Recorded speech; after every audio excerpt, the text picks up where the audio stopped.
राधा क्यों का दूसरा प्रश्न। द्वारका में संध्या आरती समाप्त हो चुकी थी। श्री कृष्ण शांत भाव से बैठे थे और होठों पर वही मधुर नाम, राधे राधे। रुक्मणी जी बहुत देर से ये देख रही थीं। आज उनके मन का बांध टूट गया। नाथ, मैं आपकी पत्नी हूँ, राजमहल की रानी हूँ, आपकी सेवा में कोई कमी नहीं रखती। फिर भी हर सुख, हर पीड़ा, हर ध्यान में आपका मन राधा में ही क्यों अटक जाता है? कृष्ण मुस्कुराए, कुछ नहीं बोले। रुक्मणी जी का हृदय भारी हो गया।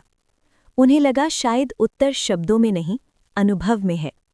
उसी रात वे बिना किसी को बताए बरसाना की ओर चल पड़ी। बरसाना पहुंचते ही उन्हें एक झोपड़ी के बाहर एक साधारण सी स्त्री मिली जो गायों के लिए चारा बांध रही थी। रुक्मणी ने पूछा, क्या यही राधा का घर है?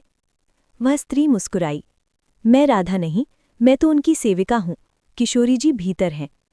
रुक्मणी चकित रह गईं। सेविका में ही इतना तेज, इतनी शांति। तभी उनकी नज़र उस स्त्री के हाथों पर गई। उंगलियों पर छाले, हथेलियों पर कटे निशान।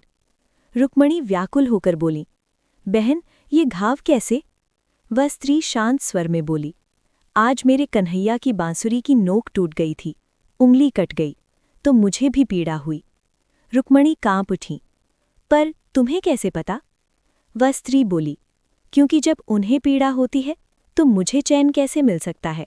हम अलग कहाँ हैं? तभी भीतर से एक स्वर आया, ललिते, किससे बात कर रही हो? दरवाज़ा खुला।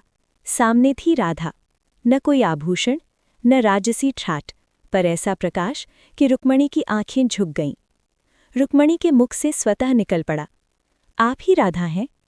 राधा मुस्कुराईं, नहीं देवी, मैं तो केवल उनका प्रेम हूँ, नाम तो लोग दे देते हैं। रुक्मणी की आंखों से आंसू बहने लगे। तो नाथ, आपको इतना क्यों स्मरण करते हैं? राधा ने बहुत धीरे कहा, क्योंकि जहाँ कृष्ण समाप्त होते हैं वही राधा आरंभ होती है। हम दो नहीं, एक ही श्वास के दो नाम हैं। रुक्मणी लौट आईं। द्वारका में कृष्ण वैसे ही बैठे थे।